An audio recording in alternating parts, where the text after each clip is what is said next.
Oke, selamat berjumpa lagi dengan saya Bapak Besianturi. Hari ini pada pembelajaran kelas 10 kita akan belajar tentang keselamatan kerja di laboratorium. Setelah kamu mengetahui cara membuat laporan ilmiah, kamu juga harus tahu bagaimana cara melakukan suatu praktikum di suatu tempat di laboratorium agar aman dan sesuai dengan standar. Oke, bagaimana tahap-tahapannya keselamatan kerja di laboratorium? Oke, langsung saja kita bahas satu persatu.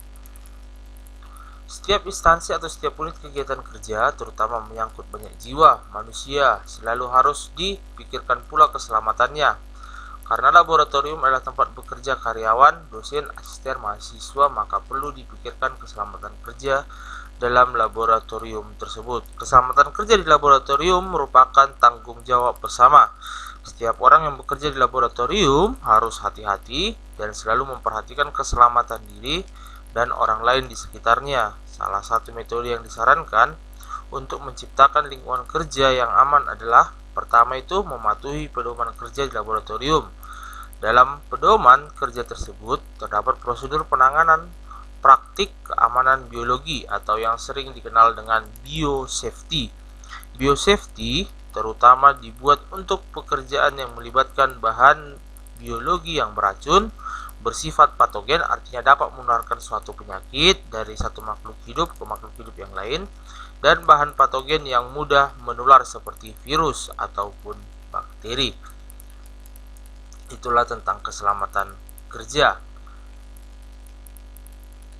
Oke, ini laboratorium adalah tempat penyimpanan alat-alat yang mahal harganya. Demikian pula dengan data-data berharga lainnya. Maka keselamatan meliputi tempat bekerjanya, alat-alat dan bahan yang tersedia, pekerjaan dan hasil karyanya, hubungan antara pekerja, praktik, asisten, mahasiswa ataupun dosen. Jadi di laboratorium inilah dilakukan percobaan-percobaan yang meliputi untuk tahapan studi ilmiah untuk menghasilkan suatu hasil penelitian yang valid dan juga tentang lingkungan sekitarnya. Oke, keselamatan kerja di laboratorium. Pertama, laboratorium dengan perabotan. Yang kedua, kelistrikan. Jadi, laboratorium itu memiliki listrik agar tetap terang dan tidak boleh gelap di dalam laboratorium agar kamu bebas bergerak dan tidak menyenggol ataupun bersenggolan dengan barang-barang yang berbahaya. Kecelakaan akibat kebakaran, oleh karena itu makanya harus ada alat pemadam kebakaran di dalam laboratorium, alat pemadam. Kecelakaan akibat bahan kimia. Kecelakaan akibat bahan kimia ini apabila terjadi kamu harus keluar semua dan menyelamatkan dirimu dan membuka seluruh jendela atau pintu agar bahan-bahan kimia tersebut dapat keluar ke tempat yang bebas sehingga tidak meracuni orang yang ada di dalam ruangan tersebut. Jadi yang paling utama harus kamu selamatkan dirimu dan teman-temanmu. Yang kelima, label bahan kimia berbahaya. Kamu juga harus memperhatikan label-label pada botol bahan kimia. Jangan sampai ada yang berbahaya sehingga kamu salah mencampur atau meletakkannya di bawah sinar matahari yang dapat membuat suatu reaksi yang berbahaya juga. Pencegahan terhadap bahan kimia berbahaya. Kamu harus mengerti bagaimana apabila terjadi sesuatu hal yang tidak diinginkan, bagaimana tahapan pencegahannya. Apabila terkena tangan, harus menyuci ke air yang mengalir. Beberapa catatan penting di laboratorium yang menyimpan bahan-bahan kimia. Semua bahan kimia harus tersimpan dalam botol atau kaleng yang sesuai dan tahan lama. Sebaiknya disimpan di tempat yang kecil dan cukup untuk pemakaian sehari. Yang berikutnya, tempat persediaan untuk jangka panjang harus tersimpan dalam gudang bahan kimia khusus atau gudang dalam tanah. Setiap bahan kimia harus diperiksa secara rutin, menentukan apakah bahan-bahan tersebut masih dapat digunakan atau tidak, dan perbaikan label yang biasanya rusak. Bahan-bahan yang tidak dapat digunakan lagi harus dibuang dan dimusnahkan secara kimia. Semua harus diberi tanda, khususnya diberi label pada semua keterangan Misalnya, nama bahannya apa, tanggal pembuatan itu bahan, sehingga kamu tahu tahun berapa bahan kimia tersebut atau bahan di dalam lab tersebut dibuat. Jumlah atau isi, ini berupa takaran, biasanya dalam milimeter, gram, dan sebagainya. Asal bahan, merek pabrik, dan lainnya. Jadi asal bahan kimia tersebut diproduksi dan pabrik tempat pemproduksiannya. Tingkat bahaya yang mungkin, ini nanti ada label-labelnya di dinding-dinding botol tersebut, apakah bahan kimia tersebut beracun, korosif, atau hidrokopis. Keterangan-keterangan yang perlu seperti persentase, simbol kimia, dan lain-lain. Berikut ini contohnya, seperti lambang poison, bahan-bahan yang bersifat beracun. Oke, ini dia bahan yang mudah terbakar. Nah, ini bahan yang merusak jaringan hidup, apabila kena ke tangan kita bisa melepuh seperti itu. Iritan, sedikit saja masuk dalam tubuh dapat membakar kulit, selaput lendir, atau sistem pernapasan. Ini terdapat semua pada label botolnya.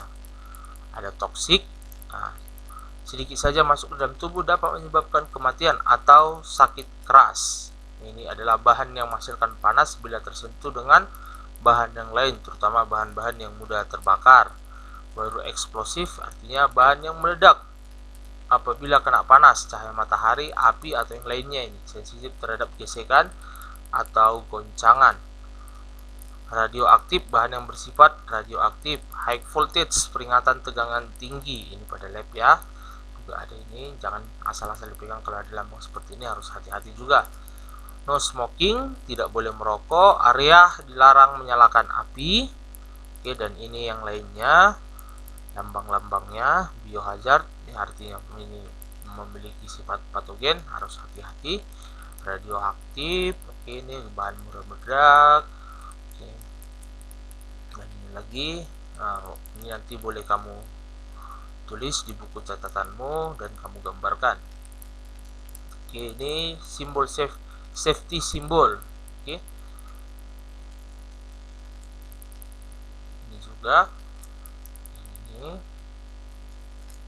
contoh-contohnya.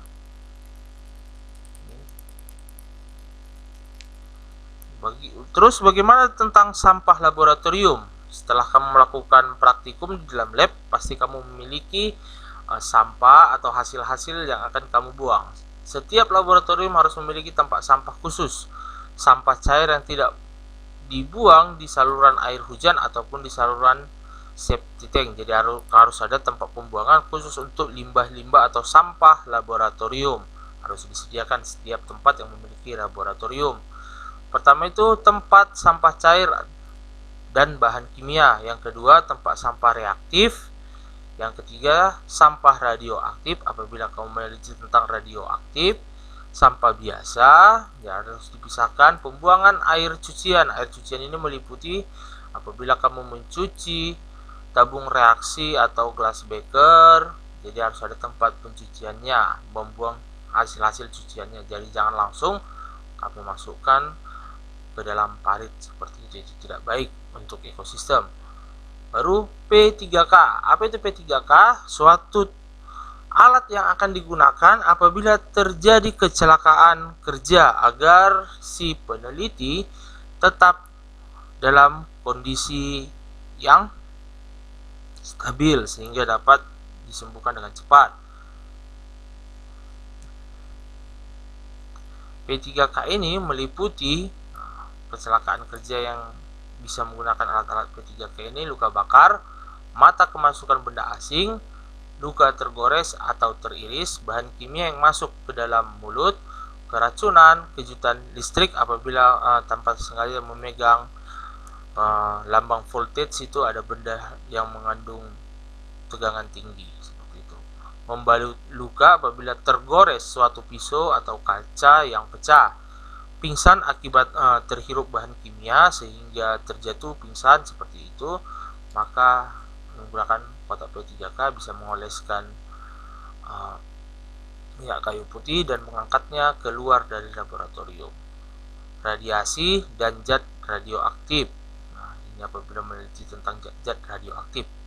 Oke, sekianlah penjelasan Bapak tentang keselamatan kerja di laboratorium. Apabila ada pertanyaan, dapat mengikuti di kolom komentar. Oke, jangan lupa like dan subscribe. Sampai berjumpa di pertemuan yang berikutnya. Terima kasih.